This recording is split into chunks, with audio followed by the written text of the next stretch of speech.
Hi everyone, I'm Gehan Haridy-Ardanowski. Anyway, I go by G. I'm half Egyptian, part French, part Norwegian. As a kiddo with an uncommon name like Gehan, I guess you could say I was kind of already set up for failure in the social department. And on top of that, I guess you could say I was a bit offbeat. The way I talked, that I was more mature than other kids my age, that I got along with adults better than other kids most of the time. Everybody just knew there was something different about me. And then there was the hair. My big, tangled, kinky, curly afro hair. Thanks, Dad. I had this Egyptian hair, and I was raised by my white mom. If you know, you know. So I had a lot going on. Yeah?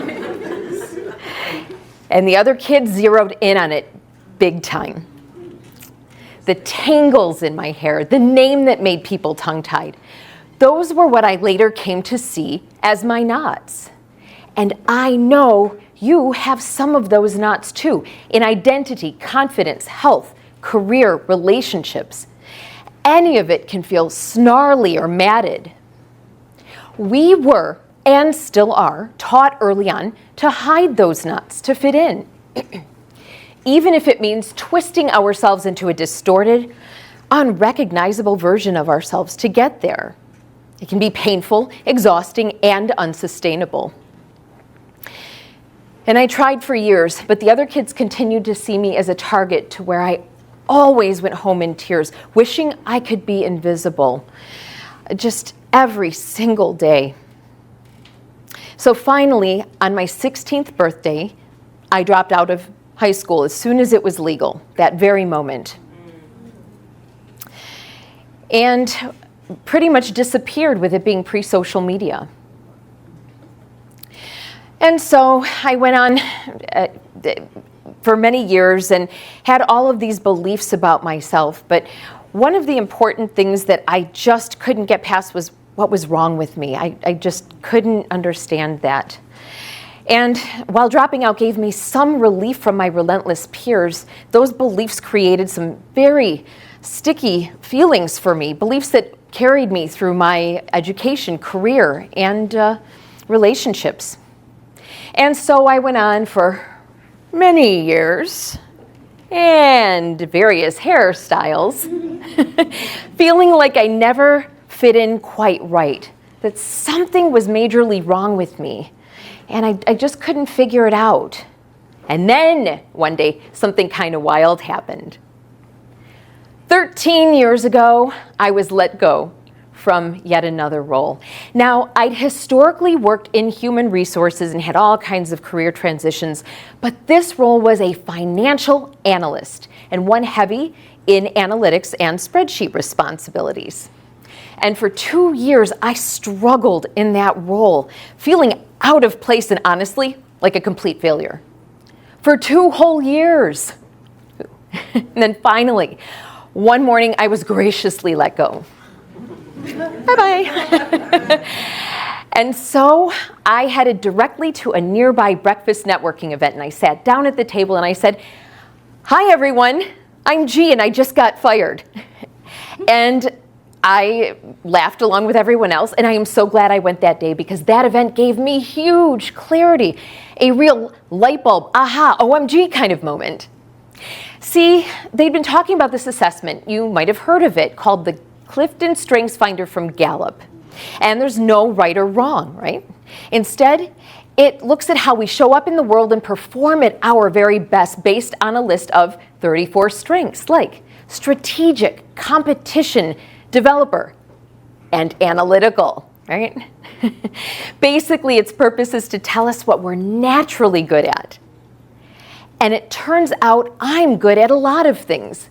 And so are we all, but sometimes we just don't know where to look to find them.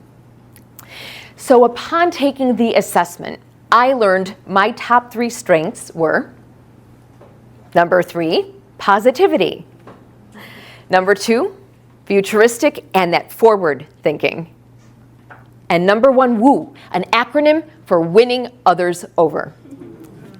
Right? You know what was nowhere near those top three? Analytical. That skill I'd been trying to force myself to be great at for 2 years as a financial analyst came down way toward the bottom of my list at number 30. And that's when the light bulb went on. It wasn't that something was missing from me or that something was wrong with me. It was simply misalignment that made that role such a struggle. Our knots and imperfections become our narrative, and that can be positive or negative. And I'd assigned this negative meaning, basically because I was looking in all the wrong places and I didn't know what to look for. So upon taking the assessment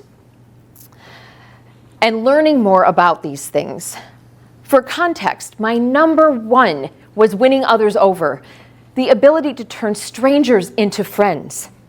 While I'd spent years thinking I was just too chatty or too much. But in workplaces, when WOO shows up, it builds trust faster, opens doors leaders didn't know were closed, and creates connection where teams need it most.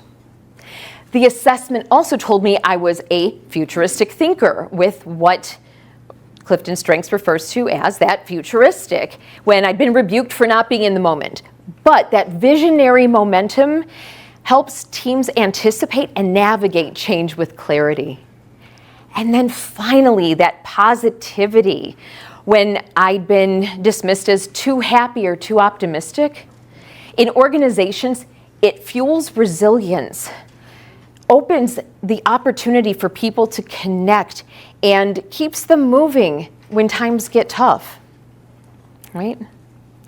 So when I thought about that financial analyst role that I had struggled so hard with, it wasn't that I didn't have the strengths or the skills or the talents. My strengths simply didn't fit the job demands. Financial analyst required data and spreadsheet focus, where my strengths thrive in people, vision, and energy. We spend so much time worrying about our knots, but you know what knots are?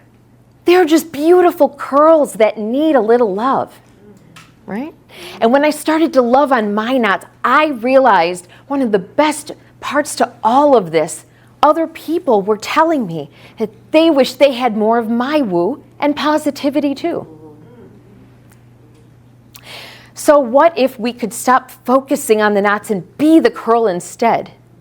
Courageous, unique, resilience, and with a little lift to go with. Before anything else, we need courage. The courage to face what's tangled instead of hiding it. And a large part of that is remembering that we're not alone in your feelings. Everybody, all of us experience something. The imposter syndrome, body shaming, self-doubt, feelings of less than. And when we have that opportunity to comb through that knot gently, patiently, that's the beginning of the curl. Once we've untangled that knot, that next step is to embrace that curl's unique shape. The feeling of all of the quirks that we were once scoffed at and ridiculed for. Here we realize they're not problems to solve, but instead, when we look deeper, we can find the strength that's hiding within them. And with resilience, curls bounce back because they're flexible. And with a little humor and self-compassion, we can be too. And then finally, with all of that, we have the opportunity to lift each other up. A 2025 study in Scientific Reports shared that with that whole feeling of being able to share of yourselves, whether it's, online and even the icky, awkward pieces of yourself, that leads to lower stress, improved sleep, and improved mood. So with that being said, we have the opportunity to be the curl, embrace our courage, uniqueness, resilience, and lift. And when we unknot ourselves, we have the opportunity to be the curl and give others our story and share that with the world and be what we're naturally intended to be. Thank you.